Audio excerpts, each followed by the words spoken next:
There's just not one new series coming to the channel. There is 2 new series coming to the channel. As hello everyone and welcome to what is a surprise. A thank you for hanging in there for that year and a half. As I was just waiting and waiting. Finally I pulled the trigger. Maybe I pulled it a little too soon even. Depending on how that first series goes with the Pro Wrestling Noah series in the year 2011. But as a thank you that I stepped back into the New Japan office, if you will, the virtual office in Book New Japan, as in the year 2020, and a much different 2020, where there's no COVID, and this actually happened. And, at first, I was like, let's have this be, let's give Toru Yano the IWGP Heavyweight title, let's give Yujiro Takahashi the Intercontinental Championship, Dick fucking Togo's gonna be the junior champ.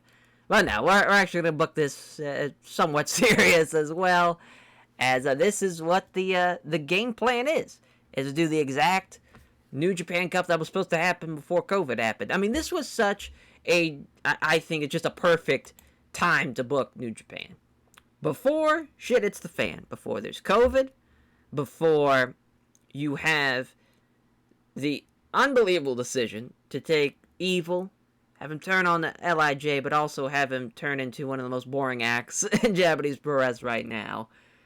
You don't have the amount of stuff that's changed from New Japan. Just in a year time, you don't have the unification of the championships. The IWGP Intercontinental Championship, still a thing. You have Harold Maj actually got fired after pretty much August, September of 2020 because of what happened with New Japan. And, it's just kind of crazy, all things have changed from a year's time. But, I think this is the perfect time to do a New Japan series. We're a year in, as far as from 2020, 2021, obviously, but also, importing stuff from the most recent 2021 mod into this. So where, if this is a long series, I can import workers throughout. Let's say somebody comes along in 2022 or 2023, if we're booking that long still. That type of thing that we can do. It just makes so much sense to do that as far as taking something somewhat still in current day, but not technically current day, just a year off. And, this is such a, as far as the potential for this, it makes just so much sense to do. As far as, I'm actually kind of shocked. I kind of was just looking around on YouTube and be like, did anybody else do anything like this? Just rebook New Japan for all the shit hits the fan? And I didn't see it. Maybe it is out there, and I just wasn't looking hard enough. I just feel like this is the perfect opportunity for it. And also just a thank you as well for hanging in there. We'll just go through what we have as far as our top 5 kind of goals. And before we have the end of the first episode, before we start the New Japan Cup, as the New Japan series, just a thank you to the wonderful people out there, to you wonderful people out there who have been supporting for past 6 years. It's been since I started this, and throughout the time I've had some fun series along the way, and this one I think is just a special thank you as well. So. The first task, open that forbidden door. We're going to start a relationship with AEW. We're going to start it with fucking anybody we can to get just New Japan on the ground as far as in the U.S. So start eyeing some talent into the American side for New Japan Strong. Because we are going to do New Japan Strong. New Japan Strong is going to launch after the New Japan Cup. So kind of right around the time where it actually, launched. And July, around there, June, July. Probably after Dominion. It's probably going to be a safe bet. As far as this goes, for the junior heavyweight and tag team talent, I just feel like the junior heavyweight division, as far as the New Japan, it's so, I wouldn't say slim, but it's just so different compared to years past, where I just felt like it was literally the best Super Juniors in the world. But there is still obviously some great talent in the New Japan Junior Division right now.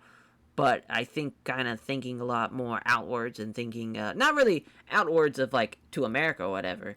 We don't really need a lot more gaijins as far as from that perspective. But mainly like actual Japanese junior heavyweights, people that are either in Wrestle 1. I think that's going to be the biggest place we're going to take from, because Wrestle 1 is still still active. It's still going on, because it closed down, I want to say, in April 2020.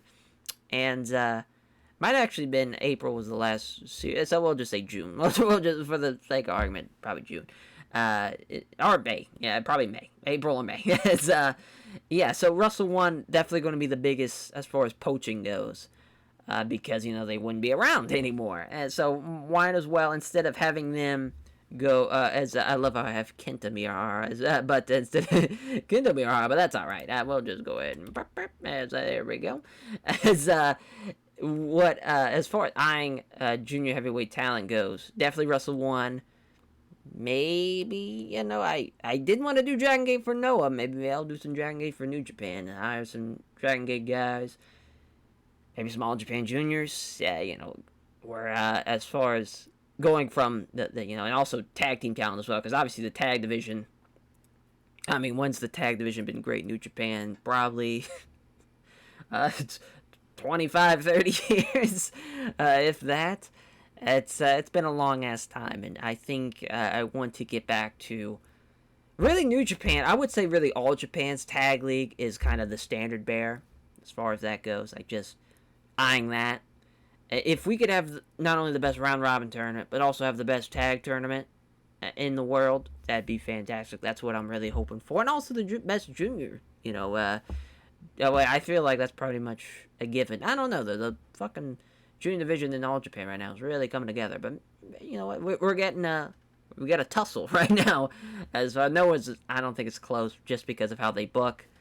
Dragon Gate is Dragon Gate. Basically, everybody's a junior, so you can't really count that. But yeah, I mean, it's crazy. It's just a crazy time that we can have, where we could have the top round robins of Japanese pro wrestling, and really have New Japan be on the top of the mountain yet again, without a doubt, undisputed top of the mountain. Kind of from what the mid 2010s were, and get back to that golden glory of New Japan. That's the idea. And so really, another thing to really start forming ideas on names and people to form a new stable.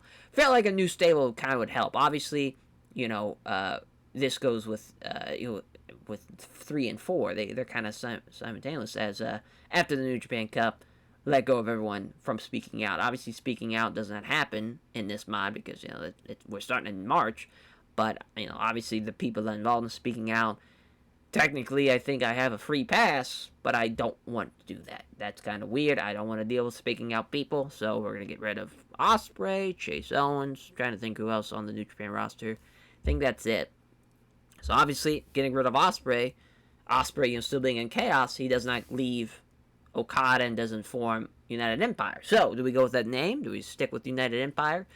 I've kind of been toying with some ideas as far as also stables for New Japan Strong. I think, what they're doing right now with Team Filthy, with Tom Lawler and Chris Dickinson, I think that's a good idea. Maybe, another stable in there for New Japan Strong. I was thinking having J.R. Kratos, as far as having him with Connor and Victor of the Ascension, and having been called the Wasteland, just a kind of a goofy little, just a shitty little gimmick to have in Strong. I'm also got other ideas, but I'm keeping some closer to the vest than others. But yeah, that's been in the works, but still, you want to perfect some ideas and whatnot. But, having the United Empire, I'm not sure who would have it be leading that stable. Honestly thought of, like, Zack Sabre Jr. Felt like having Taka come back and having him kind of as his return to New Japan, having kind of, I've been scoping the world for talent, and this is kind of who I've assembled to have Zack Sabre Jr. have this United Empire. Thought of that idea, but also, too, I feel like Taka probably would not have been welcomed back in open arms with New Japan. I don't know, though. He's still on the roster page, even in 2021, so who knows? Maybe that is an idea to have. That's just kind of things I've been thinking of as far as ideally, because right now in the early stages of the save, still a lot of it's still thinking out a lot of things, but I have a lot of this booked. I'm not gonna lie to you, got a lot of it booked, like Wrestle Kingdom 16 main event levels of how far ahead I've proceeded into the future of this. At the same time, though, you don't want to go too far ahead in the future because obviously so much changes throughout time. As far as in the mod, we can maybe sign a big name here or there, and it can kind of change the way things go. But one name in particular that I will not be signing is Kento Miyahara. Reason why? The reason behind that is I don't know how many times I've seen a New Japan series or save, or just one of a diary or a dynasty, whatever you want to, the written gimmicks, where they sign Kento Miyahara as New Japan and immediately, no matter who it is, I've seen it so many times I've lost track. Some type of Wrestle Kingdom co-main event is Kento Miyahara Kazuchika Okada IWGP Intercontinental title match.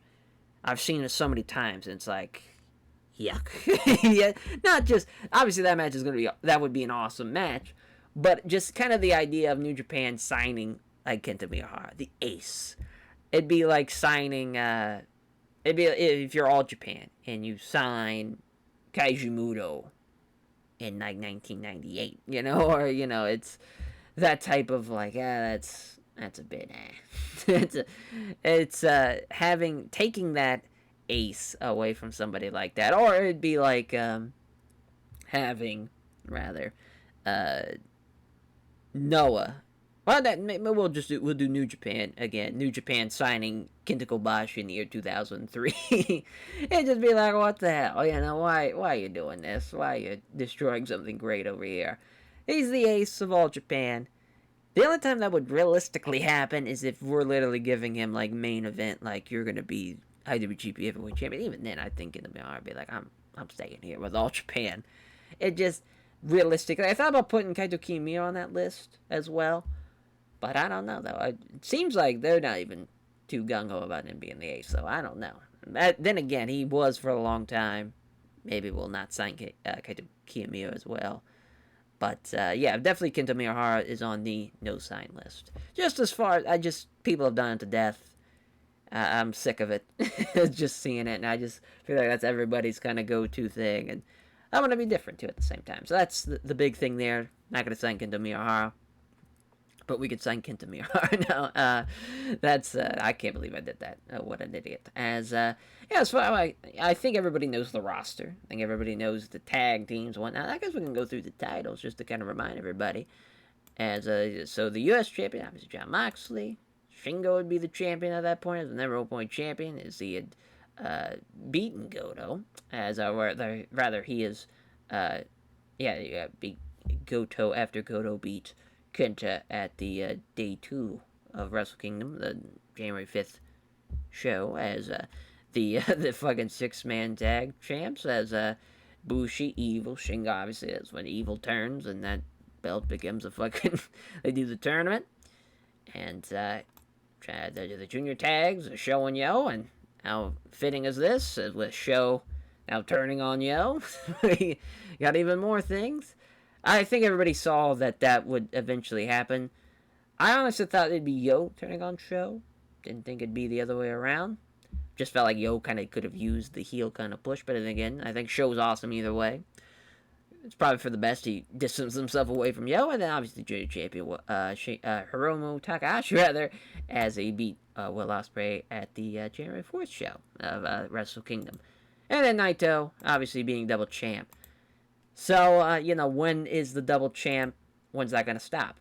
That is the wrong fucking belt right there. Let's just go ahead and change that. Yeah.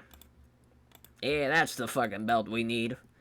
Another thing that we have changed as well, now that we get to save, is the beautiful IWGP Heavyweight title. And, that's, as far as where we have to go as far as this intro goes, we're pretty much covered. Again, this is what we're looking at for this New Japan Cup, the first round matchups, what we're supposed to be. Togi Makabe, Jeff Cobb, Tomohiro Ishii, Toa Inare, Toru Yano, Chase Owens, Colt Cabana, Bad Luck Fale, Kazuchika Okada, Jay White, Yuji Nagata, Minoru Suzuki, Juice Robinson, Alex Coughlin, David Finlay, Tonga Loa, Hiroshi Tanahashi versus Taichi, which that actually happened, and Kota Ibushi, Zack Sabre Jr., and I believe that also happened, as Mikey Nicholls, Sonata, Ospreay Shingo, Hiroshi Tenzan, Yoshihashi, Carl Fredericks, and Kenta, Satoshi Kojima and Evil, and then Hiroki Goto and Yujiro Takahashi to round up the first round matchups. So yeah, I mean, basically, kind of if we'll just go into the events real quick just to kind of give a baseline. So basically, I will probably have to add maybe a little bit more shows, but I'm pretty sure I mapped it out to where every first round matchup, the first four, kind of each bracket as you see here, just kind of the baseline there, as you have Togi Makabe, Jeff Cobb, Ishii, Hanare, Yano, Chase Owens. So basically those four. That'll be day one, and then day two, day three, and day four. So that's just kind of something simple like that. Nothing crazy. And then have the semifinals. Well, I guess not really the semifinals. The second round matchups for day 5. And then also for day 7 would also be the semifinals. Then the finals being the New Japan Cup. So we already got that mapped out. We'll have to kind of change some of the Sakura's names and whatnot. But so far, that's what we got mapped out so far, what the event schedule is going to look like. And I think as far as a great starting point for any series is kind of how it's going to go. I think this is the perfect starting point. I think this is going to be a lot of fun. And most of all, we get to right a lot of the wrongs that have happened in this year. We got no COVID. We got... so we open up the borders of that. We're opening up the forbidden door.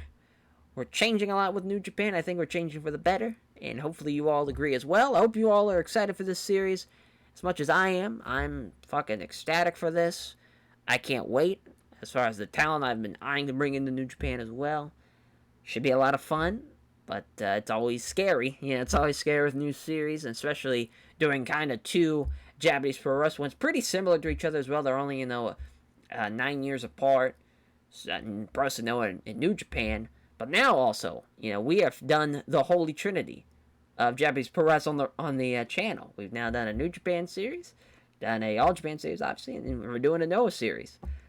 Kind of crazy. That's a lot of Japanese pro wrestling that's going on the channel. And, exciting times. I'd just like to thank Adam Ryland for being a piece of shit in this hell.